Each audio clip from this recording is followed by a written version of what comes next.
Olá, estamos começando mais um Infra em Pauta, seu programa semanal sobre infraestrutura. Hoje é 9 de maio e eu sou Maurício Portugal Ribeiro e estamos aqui com Felipe Graziano, da Giamundo Neto Advogados, e Sebastião Buto, da Sigla Sul Consultores, para tratar dos temas mais relevantes do setor. No Infra em Pauta desta semana, vamos falar sobre a utilização de precatórios para pagamento pela outorga de concessões. Vamos falar sobre normas emitidas por órgãos públicos para reequilíbrio por variação dos custos de insumo de obra. E vamos falar também sobre a aprovação de urgência para projeto de decreto legislativo que suspende a aplicação de reajustes tarifários nas contas de luz. O Infra em Pauta é toda segunda-feira bem cedinho, e se você quiser começar a sua semana bem informado, curta o nosso canal no YouTube ou no seu aplicativo de podcast para receber as notificações. Vamos começar falando sobre o pagamento de outorgas com precatório, e para isso eu passo a palavra para o Felipe. Bom dia, Felipe. Bom dia, Maurício. Bom dia, Sebastião. Maurício, toda essa história surgiu... Na verdade, a compensação de outorga com precatórios já foi discutida em algumas ocasiões, em circunstâncias específicas, mas com previsão constitucional, ela surgiu a partir da emenda constitucional 113, que foi aprovada em 2021, né, o famoso calote dos precatórios, né, mais um que foi dado. E na emenda constitucional tinha uma previsão que na época não foi muito discutida, que era sobre a possibilidade de utilização de precatórios próprios ou adquiridos de terceiro para compensação de outorgas em concessões. Recentemente, uma reportagem do Valor Econômico, da Thaís Hirata, repercutiu a possibilidade que está em discussão, aparentemente está em discussão, não foi confirmado com a empresa, que a quadra vencedora da licitação da Codesa, da privatização da Codesa, pretendia utilizar precatórios para pagamento de determinadas outorgas. São várias as outorgas ali previstas no contrato da Codesa e algumas delas, em tese, estaria sendo discutida a possibilidade de pagamento com o precatório.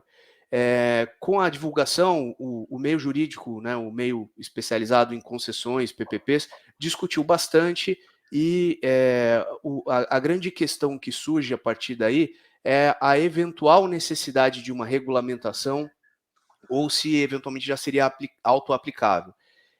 Me parece, depois queria ouvir vocês, em relação à União Federal, não há o que se discutir, eventualmente se poderia discutir se seria ou não conveniente, mas diante da previsão clara e expressa da emenda constitucional, no sentido de independente, vou até ler aqui o texto, eu estou falando aqui do parágrafo 11, que foi acrescido ao artigo 100 da Constituição.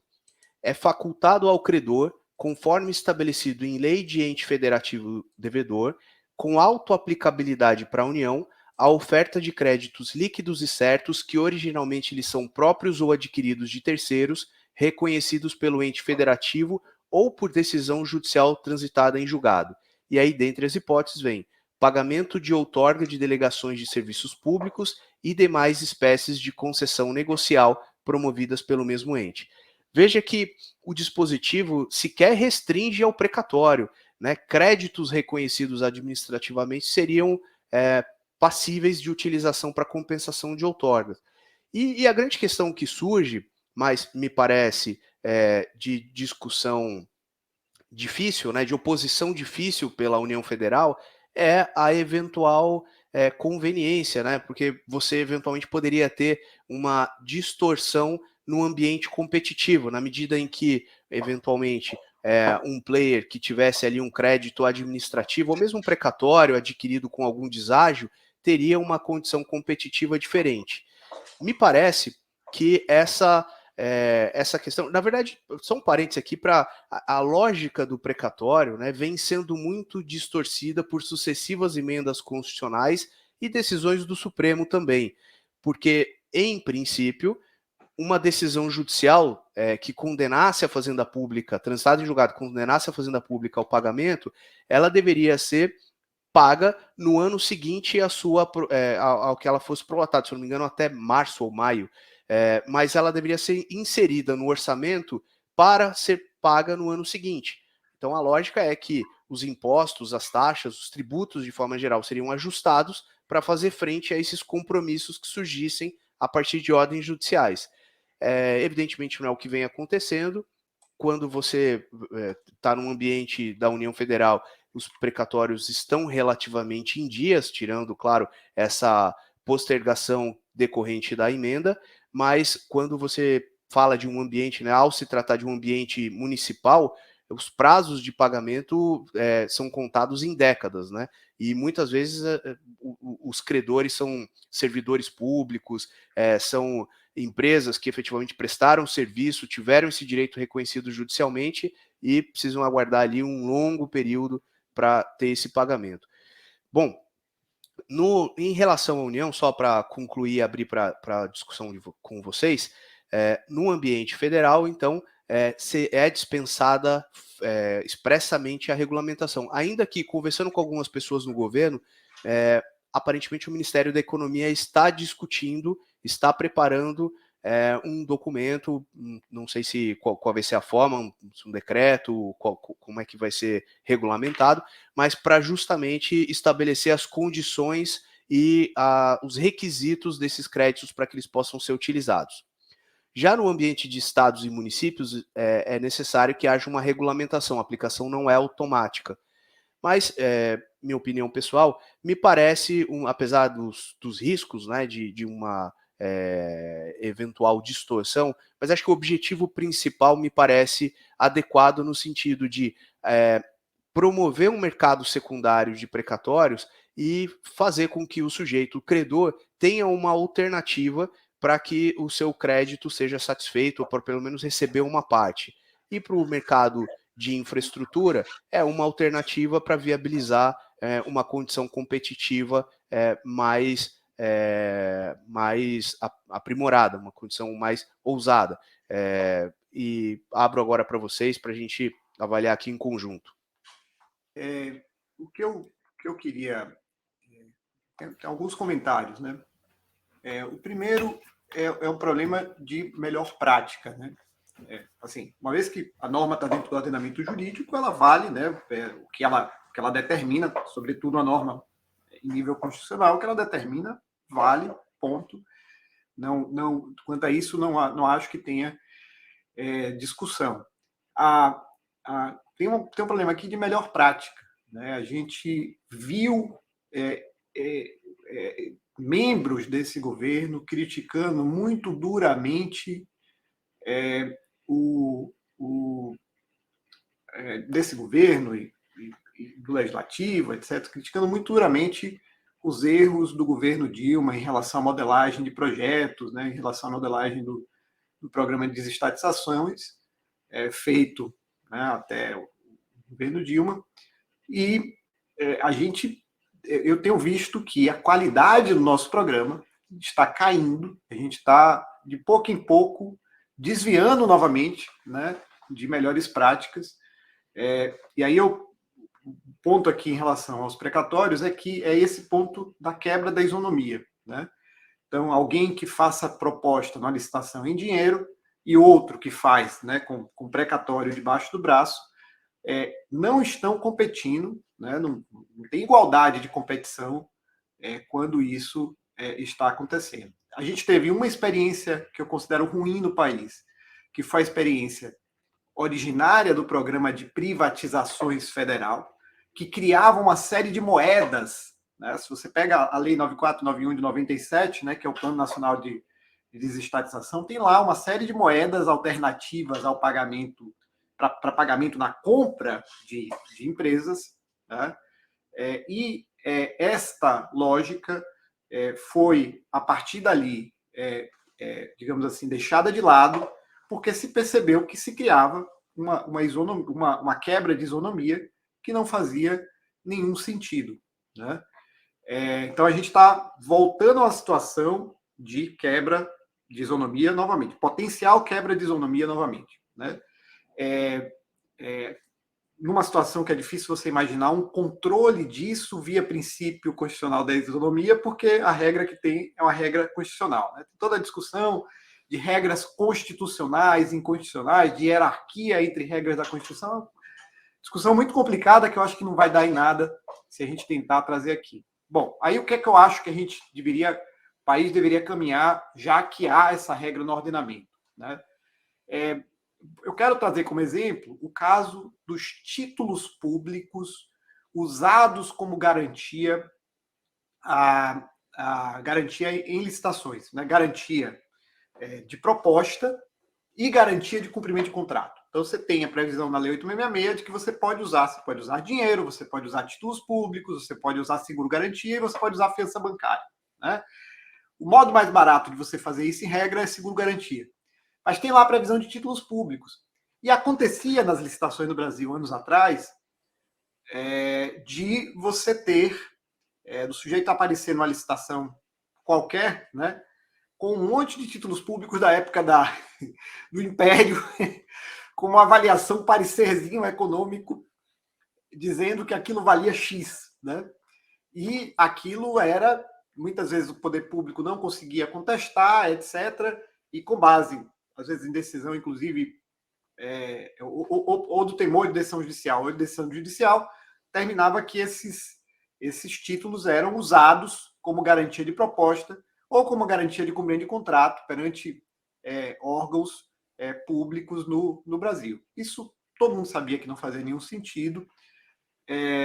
Quando eu estava trabalhando na elaboração da lei de PPP, a gente incluiu lá uma regrinha, né, no final da lei de PPP, que ninguém vê, que muda a lei 8.666 e que permite que estabelece que a avaliação desses títulos públicos para efeito das licitações deve ser feita de acordo com o sistema do Banco Central. Então, são aqueles títulos públicos que estão ali listados no Banco Central, que são negociados no dia a dia e, portanto, você tem valor de mercado para esses títulos. São títulos amplamente negociados, portanto, com valor de mercado. Não é uma coisa que depende de um parecer que vai tentar saber qual o valor daquele título 50 anos depois, né? Então, eu acho que a gente vai ter que caminhar, se a gente for tentar corrigir ou tentar adaptar essa situação do uso de precatórios de pagamento de outorga para a melhor prática, eu acho que a gente deveria caminhar no sentido de você ter, né, uma tabela, né, que estabelecesse qual é o valor econômico daquele precatório para aquela situação específica. Um precatório que tem expectativa de pagamento de X anos, tem que valer, tem que ter algum desconto no valor, né? Um precatório que tem pagamento para o ano que vem tem que ter outro valor, né? Mas posso agregar um ponto nessa questão, Maurício, sobre a isonomia e também sobre essa possibilidade de uma tabela com descontos, né? Me parece que o valor deveria ser o valor do crédito, atualizado até a data presente, conforme regras definidas na decisão ou na origem, né, no que originou esse crédito.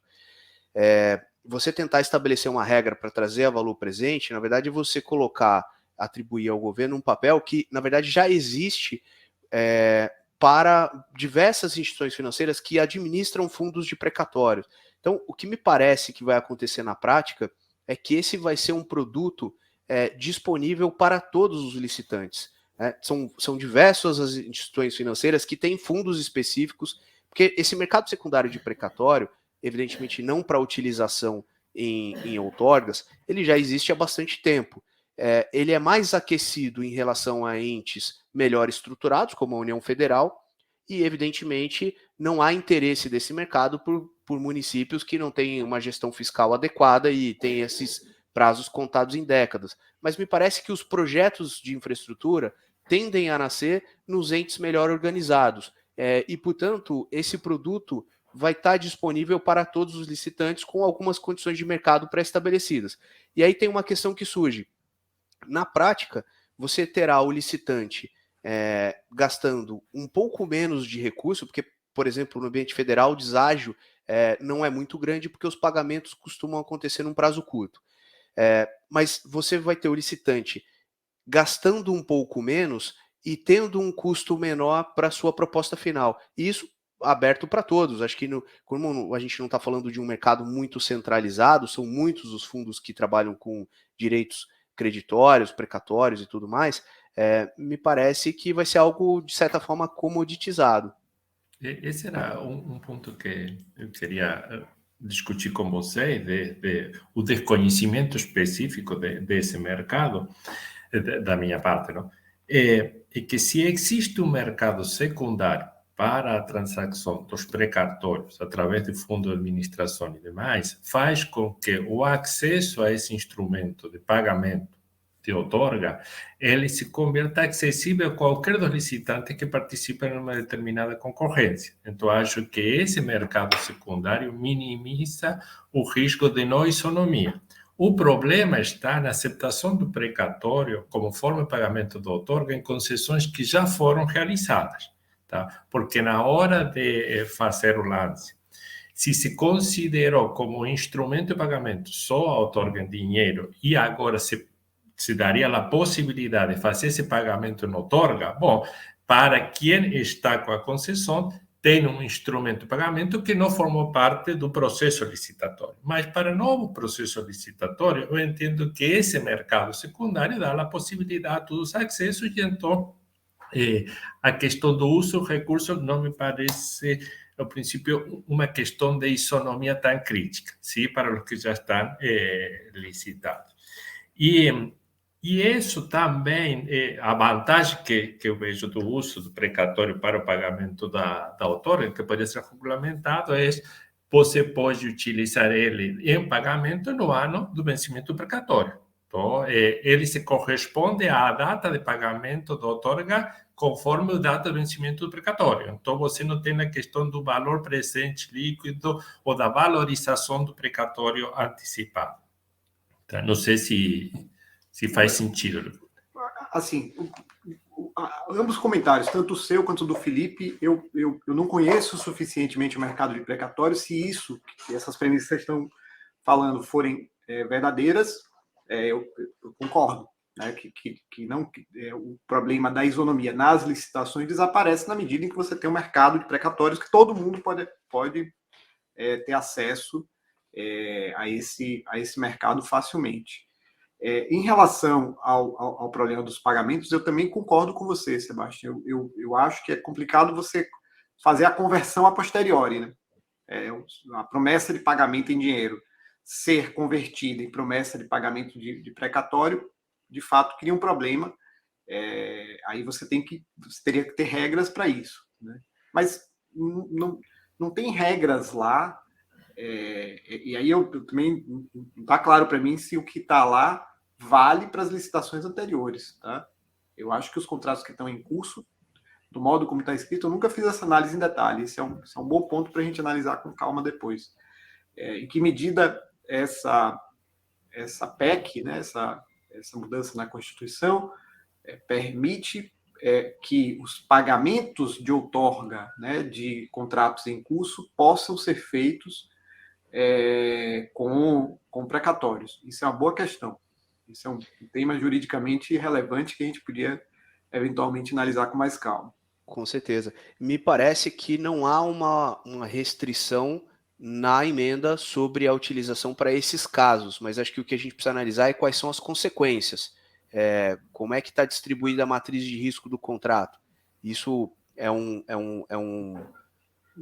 uma eficiência do concessionário na gestão das suas atividades, ou eventualmente isso poderia ensejar um reequilíbrio em favor do poder concedente, né? Acho que são questões que precisam ser analisadas com toda a calma, com certeza. Mas acho que não vai ter regra nos contratos, né? Não. Porque o que muda é a moeda com a qual se faz o pagamento da outorga, tá? Então, acho que isso, em geral, parece difícil que esteja dentro da matriz de risco dos contratos, tá? Porque não, expressamente com certeza não estará. Acho que o ponto é, eventualmente, tentar interpretar a partir da lógica da matriz de risco ou de disposições mais gerais, como se enquadraria esse fato, né? Em que qual seria a roupagem dele? Ele está dentro da eficiência, que, portanto, é algo que o concessionário teve uma boa gestão dentro das regras estabelecidas ou não? Eu acho que, para mim, eu acho que tem um ponto anterior, né, Felipe, que você está dando como talvez como superado, que se pela redação da emenda daria para aplicar, né? Aí o ponto seguinte dando para aplicar, né, tem algum tipo de reequilíbrio, o poder público pode invocar direito de reequilíbrio a favor dele, né? Eu acho que essas duas análises precisam ser feitas. Na verdade, uma pergunta está muito relacionada à outra, né? Porque se o poder público puder invocar um direito de reequilíbrio a favor dele, não vai fazer sentido para o concessionário correr atrás de pagar em precatório, porque o resultado final será o mesmo, né? Aparentemente, a emenda reconheceu como moeda válida e sem restrições ou condições para isso. Vamos ver como sai a regulamentação e, a partir da regulamentação, se há algum conflito com a previsão geral da emenda, né? E com certeza em muitos aspectos.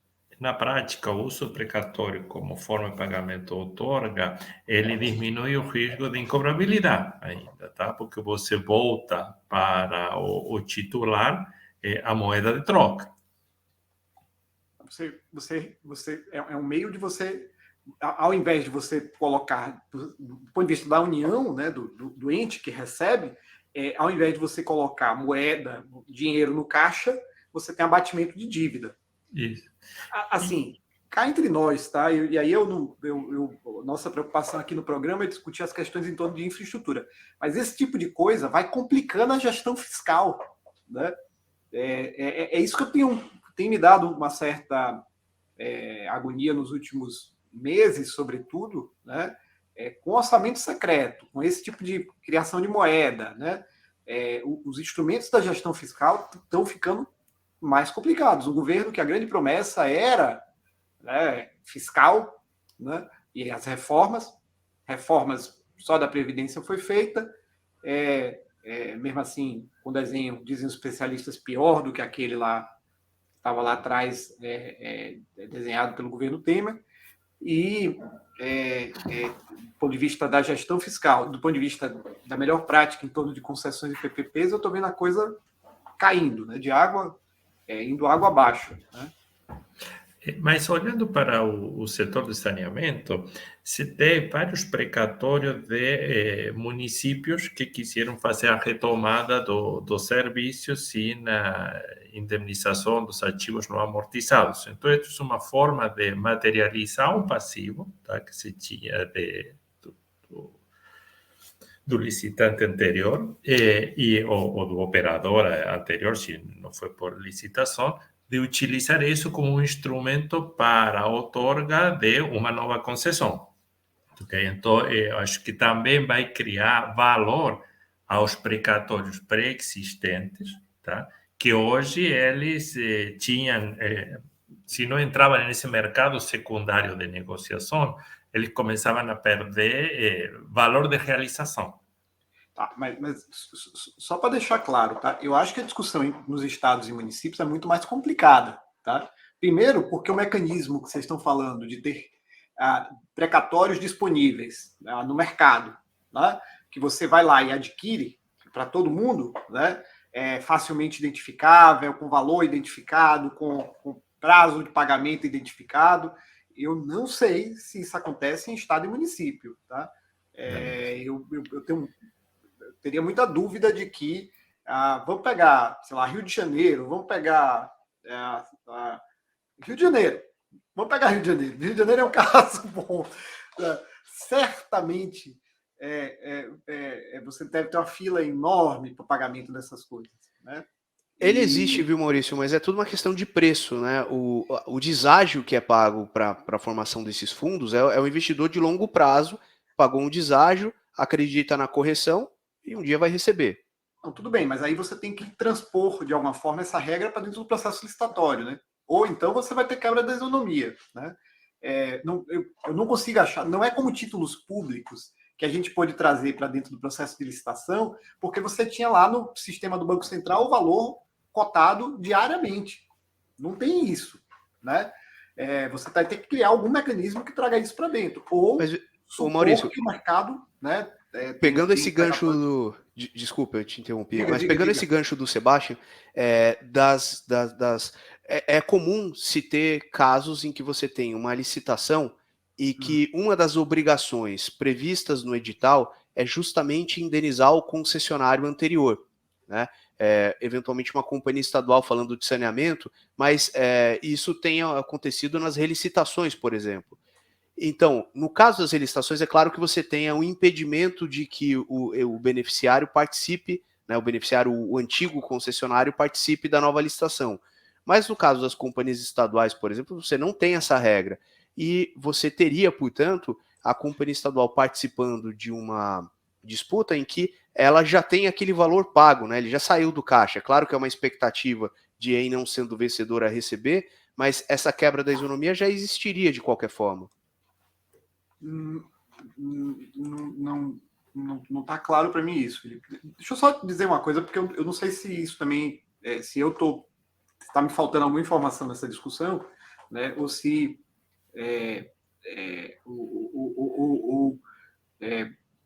deixa eu falar e aí depois a gente para o passado, eu acho que vocês têm razão em relação a essa questão dessas indenizações. Para o presente, né? Para o presente, a lei de saneamento, com a redação atual, né, do novo marco legal, exige que se faça o pagamento, né, como condição de transferência. Aí, o que vocês estão falando, deixa eu tentar ver se eu estou entendendo. O que vocês estão falando é como vai haver um cálculo do valor da indenização paralelo ao processo de modelagem da concessão. E vai constar o valor desse pagamento no edital, né, da concessão, né, como o novo concessionário ele só assume mediante pagamento ao antigo concessionário da indenização. O que vocês estão dizendo é o novo concessionário vai poder pagar isso por precatório. É isso que você está falando.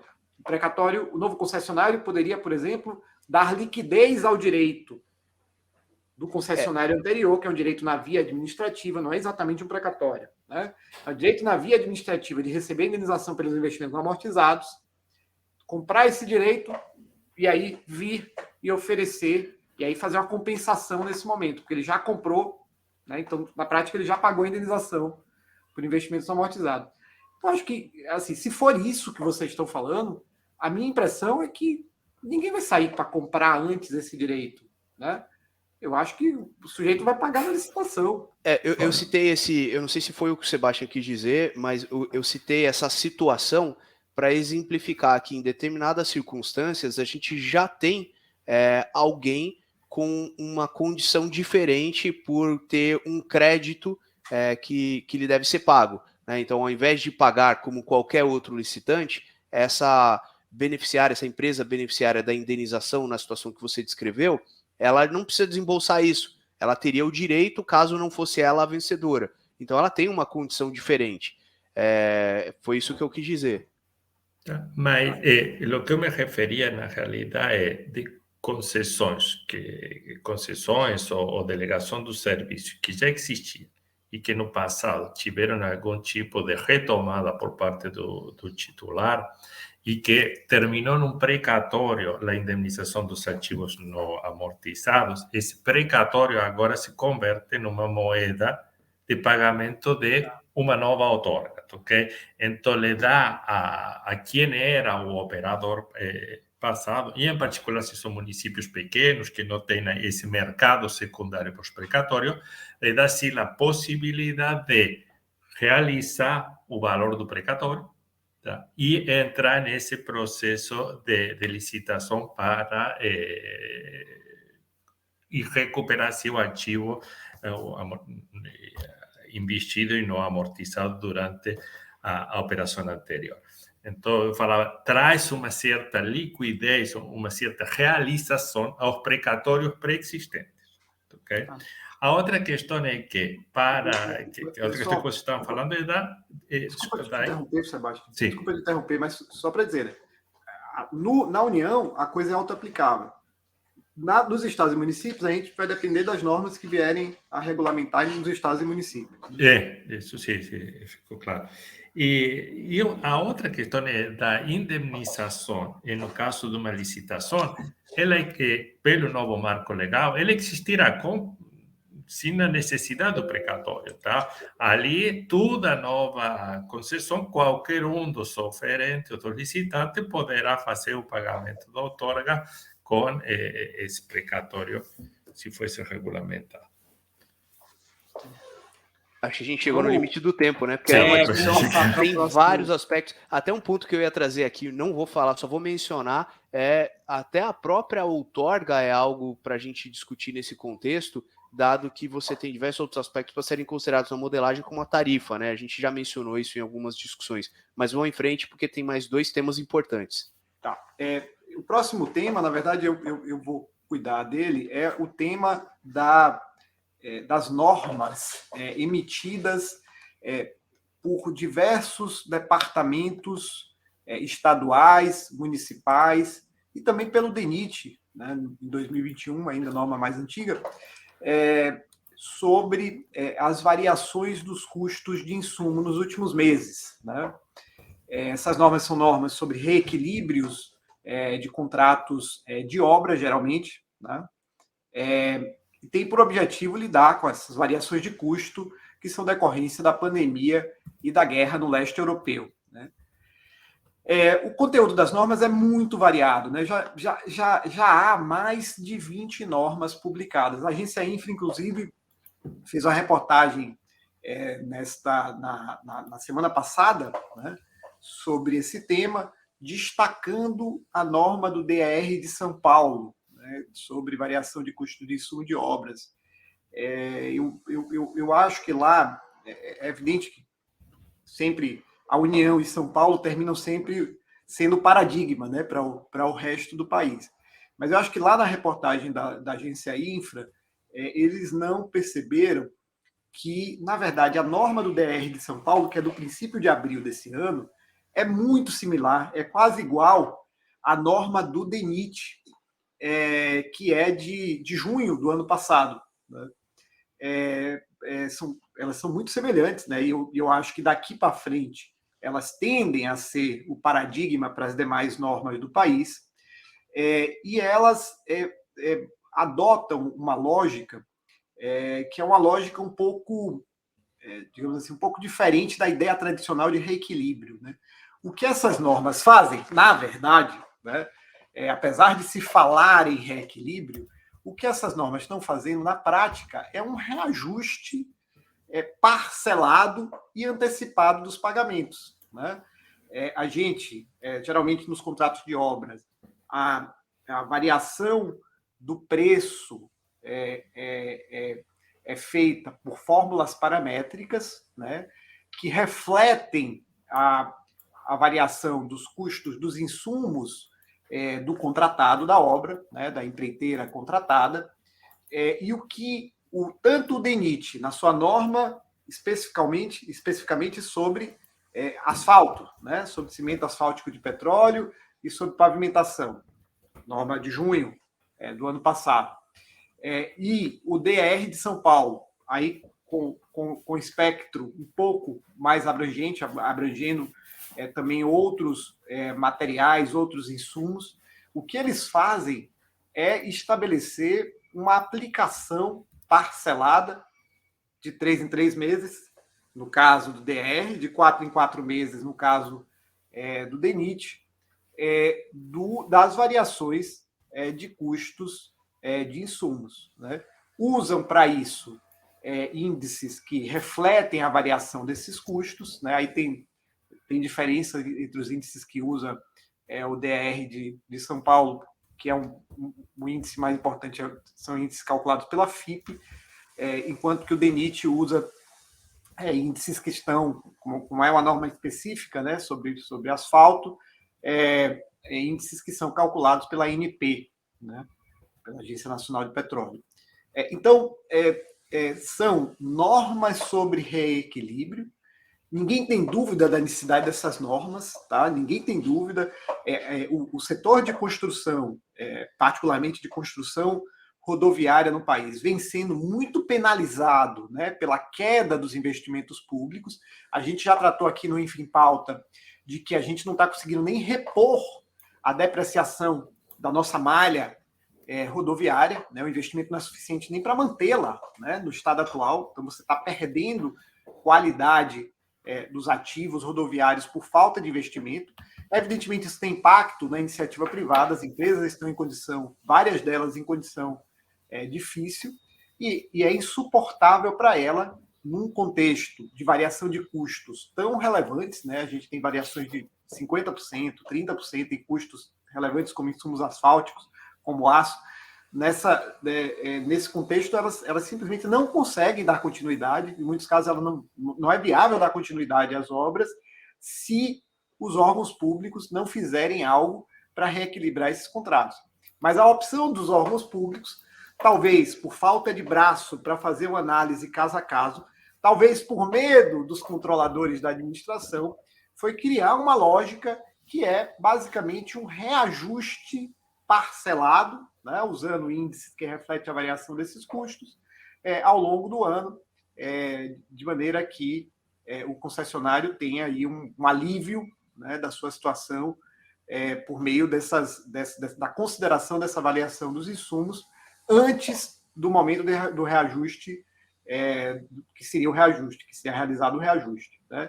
Então, o que é que se faz? Você corrige, basicamente essas normas permitem que você corrija o valor dos pagamentos da database, né, database da proposta, né, até o momento, algumas normas da medição, algumas normas até o pagamento, usando esses índices que refletem a variação dos custos dos insumos, né? Basicamente isso que está acontecendo.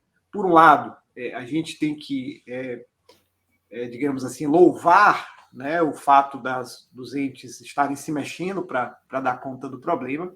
Por outro lado, eu acho que tem uma questão delicada aqui que precisa ser analisada, né? O que se fez, né, de tratar o tema como se fosse um reajuste, uma espécie de reajuste, de compatibilidade questionável com a legislação do Plano Real, né? O que você está fazendo é um reajustamento de 3 em 3, de 4 em 4 meses. É isso que na prática você está fazendo com base em custos, né? Não é com base no índice geral de preço, mas é com base em custos. Então, isso é uma coisa a ser analisada. De qualquer modo, no curto prazo, o que essas normas permitem é a continuidade das obras e a sobrevivência dessas empresas. Eu tenho uma última nota para falar sobre esse tema, aí eu já abro para os comentários aí do Felipe e do Sebastião, que tem um tema aqui que é um tema não tratado, que geralmente no Brasil não é mesmo tratado nos contratos de obra, que é a questão de variação ordinária e variação extraordinária de preços de insumos. O que o nosso direito diz é que o poder público é responsável pela variação extraordinária do preço dos insumos. Então, isso, em alguns casos, e aí, evidentemente, depende da sofisticação daqueles que estão envolvidos, em alguns casos, levou ao cálculo do que é a variação ordinária, portanto, risco do concessionário, separando-a da variação extraordinária, que é risco do poder concedente. Tá? O poder concedente ou da administração pública, no caso dos contratos de obra. Essa separação não é uma coisa trivial de se fazer, você tem que fazer uma série de premissas para isso, você tem que imaginar um observador no momento da entrega da proposta da licitação, no momento da elaboração da proposta da licitação, olhando o passado para ver as variações dos custos de insumo, né? E distinguir o que é a variação ordinária, o que seria para frente, né, a variação ordinária, e o que seria para frente a variação extraordinária. Isso requer sofisticação, requer estudo, em regra não é feito nos contratos de obra do Brasil, e raramente também é feito em relação ao contrato de concessão. Mas eu já vi alguns casos em que se fez isso e que se desenvolveu metodologia para fazer isso com alguma consistência. Então, é só para trazer mais esse ponto. Felipe, Sebastião, por favor. Maurício, eu acho que você tratou assim de todos os aspectos, inclusive o último ponto que eu ia entrar quando você falou que tinha um último, eu ia comentar justamente isso, né? Ao se tratar de forma equivocada algo que é devido, né, computando junto uma pequena parcela que é o risco ordinário do concessionário, a gente acaba colocando em risco e trazendo insegurança para algo que é absolutamente devido, né? Esse cuidado é importantíssimo para evitar depois processos e discussões junto a tribunais de contas e outros órgãos de controle que deixem ou acabem trazendo uma falta de credibilidade para algo que é absolutamente devido. Mas acho que você foi muito preciso nas suas colocações, era só isso. Sebastião, por favor. Sim, não, os comentários do Maurício eu acho que completaram todos os aspectos a tratar. Frisando essa questão da linha cinza, tênue, entre a distinção de um reequilíbrio e de um reajuste, tá? Que eu acho que é o que pode levar ao questionamento da aplicação em um prazo menor de 12 meses. Tá? Então, se esses reequilíbrios se tornam muito corriqueiros, eles começam a se caracterizar quase que um mecanismo de reajuste. E quando é que param esses reequilíbrios? Então, você tem um fato real, uma necessidade que precisa ser equacionada, mas tem um risco de isso ser interpretado como um reajuste e aí ser questionado na via legal e criar uma mecânica automática de reequilíbrio quando na realidade de reajuste quando na realidade é um reequilíbrio. Tá. Então acho que a gente conclui esse tema. Precisamos passar para o próximo tema que vai ser comentado pelo Sebastião, que é a aprovação de urgência de um projeto de decreto legislativo no âmbito da União, né, que suspende a aplicação de reajuste tarifário nas contas de luz. Né? Um tema, uma coisa que, na minha opinião, gravíssima. Né? De repente, o poder legislativo suspendendo um reajuste de tarifa, né? No setor elétrico, né? O setor que supostamente você tem um risco mais baixo que outros setores pela governança regulatória, e de repente você tem isso. Sebastião, queria ouvir seus comentários. Perfeito. Obrigado, Maurício. O setor elétrico realmente foi surpreendido na noite do 3 de maio passado com a decisão da Câmara de Deputados que aprovou a tramitação com urgência de um projeto de decreto legislativo, o PLD 94, de 2022, que o que objetiva é sustar a aplicação do reajuste tarifário aprovado pela ANEEL na Enel Ceará, no estado do Ceará, que teve seu reajuste tarifário aprovado em abril passado da ordem de 24%. A proposta de suspensão desse reajuste foi apresentada pelo deputado Domingues Neto, do Ceará, e na justificativa de que o aumento aprovado pela agência estaria em descompasso com a realidade socioeconômica brasileira e dos consumidores do Estado. Agora, a tramitação de urgência foi pautada pelo presidente da Câmara, o deputado Arthur Lira. E, segundo Lira, a intenção é ampliar o debate sobre a aplicação dos reajustes não só no estado do Ceará, sino também para os demais estados, com o qual a surpresa ainda se amplia mais e o impacto ainda é maior. E até por se tratar de um tema que pode ser considerado sensível para a base eleitoral dos parlamentares, esse trâmite de urgência foi aprovado com ampla maioria dos partidos. De fato, a votação contou com 410 votos a favor, só 11 em contra e uma abstinência. Então, aí surpreende mais, porque é um tema que está tendo uma abrangência para o total das distribuidoras e um apoio de revisitar a questão de tratar com urgência amplo por parte dos parlamentares. E nas declarações, o deputado Lira diz que a intenção é chamar ao Ministério de Minas e Energia e ANEEL para explicar esses reajustes autorizados. O fato de ter sido aprovada a tramitação com urgência, o que dispensa a discussão do tema nas comissões da Câmara, e por isso esse projeto passa a ser tratado diretamente no plenário, ainda que não há uma data prevista para votação. Então, onde que está os riscos associados a esta tramitação de urgência deste PLD? Para poder tratarmos disso, primeiro queria lembrar a nossa audiência como que se dá o processo de reajuste tarifário nas distribuidoras de energia elétrica. Todos os contratos de concessão das distribuidoras que operam no país têm dentro da sua cláusula contratual a cláusula de reajuste tarifário anual. O reajuste tarifário anual o que busca é recompor o poder de compra da tarifa, tem uma fórmula de cálculo especificada, tem uma nota técnica da ANEEL estabelecendo toda a mecânica do cálculo desse reajuste tarifário.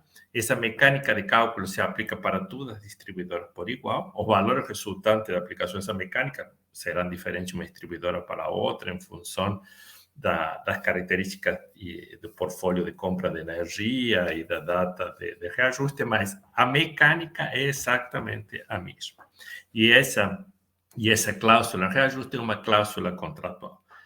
Além disso, é a ANEEL quem detém a delegação da aplicação do reajuste tarifário no cumprimento do contrato.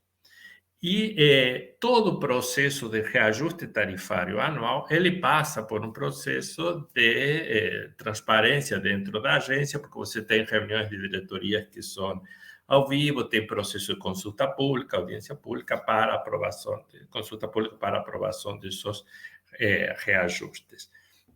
Então, desde a óptica do processual, sempre compete à ANEEL a definição dos reajustes, é uma condição contratual e estão estabelecidas as métricas e as notas técnicas específicas, e tudo isso passa por um processo de discussão, de transparência. Então, o que surpreende é que o legislativo venha questionar uma questão que é competência da ANEEL e que tem, como falamos, tudo um rito e um processo que está normatizado e transparente. Quais são as consequências graves da questão da intervenção do Congresso em uma questão tarifária que está delegada à ANEEL? Tem umas questões da segurança jurídica, que vamos discutir a seguir, mas tem umas questões econômicas bastante significativas. Primeiro, que se cria uma insegurança enquanto à aplicação dos reajustes, e se os reajustes fossem suspensos, o reajuste da distribuidora fosse suspenso, se coloca em risco toda a cadeia de pagamento do setor de energia elétrica. Lembrando que são as distribuidoras as que arrecadam os recursos através de tarifa para pagar todos os custos associados à energia elétrica, tanto do segmento de geração, de transmissão, o segmento da distribuição e todos os encargos e tributos associados.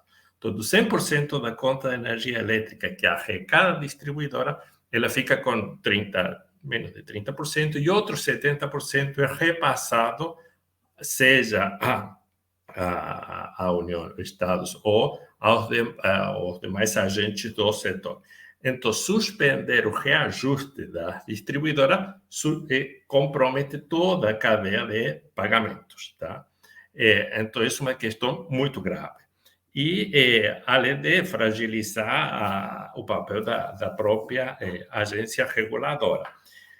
Temos que lembrar que, e este foi um tema que já discutimos em outros episódios, que a conta de energia elétrica sofreu, sim, um aumento significativo, está sofrendo um aumento significativo decorrente de quê?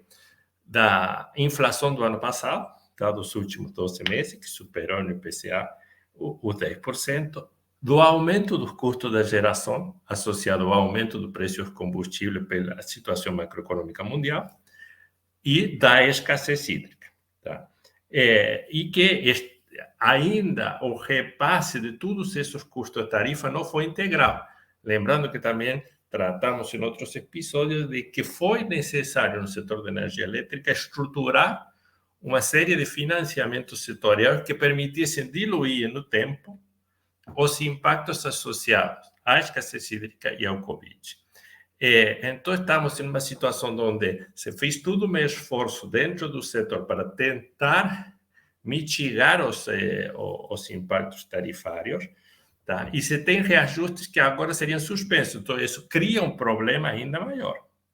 Tá? Então, é um tema sério, porque se compromete toda a capacidade de pagamento de um setor que é essencial. E o fato de ter a intervenção do Congresso Nacional nesta questão é um questionamento jurídico, tá? Uma vez que é uma competência da agência reguladora a determinação e o cumprimento desses contratos. Então, é questionamento que se realmente a intervenção do Congresso Nacional é cabível nesta questão, onde se entende de que não seria, porque o Congresso só poderia ter atuação em atos normativos que são do Poder Executivo ou que exorbitam os poderes delegados. E aqui, neste caso, o reajuste tarifário não constitui um ato normativo do Poder Executivo e, por outro lado, é uma atividade sim, já delegada à agência reguladora. Então, bom, há uma certa agonia com esta questão no setor. A esperança é de que este tipo de iniciativas não prosperem, tá? Para voltar a trazer a segurança jurídica que o setor tanto precisa. Sebastião, Felipe, você colocando esses pontos, desculpa, Maurício, eu acho que você ia falar também, mas é rapidinho aqui. Você colocando esses pontos me faz lembrar as discussões sobre o marco regulatório do saneamento, em que a gente tinha em peso a iniciativa privada com um anseio por centralizar competências na ANA, justamente para fugir da instabilidade política que você costuma vivenciar em determinados municípios. É um ambiente de Câmara de Vereadores bastante complicado e que, por eventuais circunstâncias, acaba se intrometendo. Então, a parte muito ruim, você tocou no ponto em relação ao aspecto jurídico, tem um vício de extrapolação, isso que você disse, está super adequado e está previsto no artigo 49 da Constituição em relação aos limites e a possibilidade do decreto, né? Ou seja, apenas se houvesse a extrapolação do poder regulamentar, o que também acho que não ocorreu.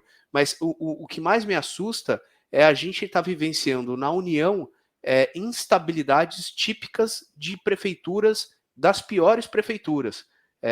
Isso é muito ruim, é muito negativo e a gente vai gastar muito tempo para recuperar esses arranhões de credibilidade que a gente vem tendo. E eu acho que está só começando, viu, Felipe? Porque com o Centrão tomando o poder como tomou, o Centrão virou dono do país, num período eleitoral, em que boa parte da população está com problemas de insegurança alimentar, né? Então a situação do país está muito difícil, muito ruim, e o incentivo para benesses eleitoreiras, né, nos próximos meses vai ser muito alto, e o mandatário Mor, né, sentado lá no Palácio do Planalto, não parece ser alguém que esteja disposto a fazer qualquer controle, a tomar qualquer desgaste, né, com o atual dono do governo, né, que é o Centrão. Então, a minha expectativa é que isso piore nos próximos meses, né? Piore nos próximos meses. Então, vamos ficar atento aqui no InfoPauta para a gente ir documentando e comentando essas coisas, mas eu não tenho expectativa, minha expectativa não é boa, lamentavelmente. E o que fica também curioso, por dar um qualificativo, é o fato que no setor se vão tomando uma série de medidas para ir postergando os reajustes e na hora que hay que aplicar se suspendem. Então, aquela promessa da postergação com vias a modicidade tarifária se termina convirtiendo em um alto risco. E a outra questão é que, como falava, na tarifa de energia nós temos aproximadamente 35% do valor da tarifa são encargos e tributos. Então, uma das matérias para a modicidade tarifária seria desonerar as tarifas de energia. E esse é um tema que na Câmara não está sendo tratado. A principal solução é parar ou frear o reajuste. Então, esse é um tema que preocupa não estar na pauta a revisão do peso tributário dos encargos setoriais. E não havendo o reajuste, as consequências podem ser avassaladoras, né? Avassaladoras, né? Quer dizer, como é que tudo o que foi feito, você estava falando dos adiamentos dos reajustes, né? Você tentou manter a modicidade tarifária ao longo do período, que era um período muito difícil, né? Empurrando para frente, e esse empurrar para frente significa que na cadeia as empresas tomaram empréstimos, né? Tomaram empréstimos na expectativa de que esses valores seriam pagos. Na hora que que você suprime o reajuste nesse momento, isso vai implicar possivelmente em default de alguns desses contratos, né? Um pedaço, evidentemente, os investidores, vai engolir margem, né, dos investidores, mas a margem, né, no setor elétrico, por ser um setor que tem ampla competição, ser um setor que tem um pouco mais de estabilidade regulatória, já é uma margem apertada, né? As distribuidoras têm uma margem super apertada, né? Então a situação é difícil, né? Os impactos podem ser realmente muito, muito relevantes, e como o Sebastião falou, né? Daqui em diante, toda vez que for se discutir adiamento de reajuste, vai se lembrar, né, de que alguém tentou, na hora de fazer de passar a conta para o usuário, alguém tentou suprimir o reajuste. Felipe, Sebastião, alguma consideração adicional? Não. Bom, então, o Infra em Pauta de hoje fica por aqui. Queria mais uma vez agradecer a nossa audiência. E se você gostou desse vídeo, por favor, dê o seu like, né, aí embaixo do vídeo. Se inscreva nos nossos canais para receber as atualizações. E semana que vem estaremos de volta com os principais temas dos setores de infraestrutura. Obrigado.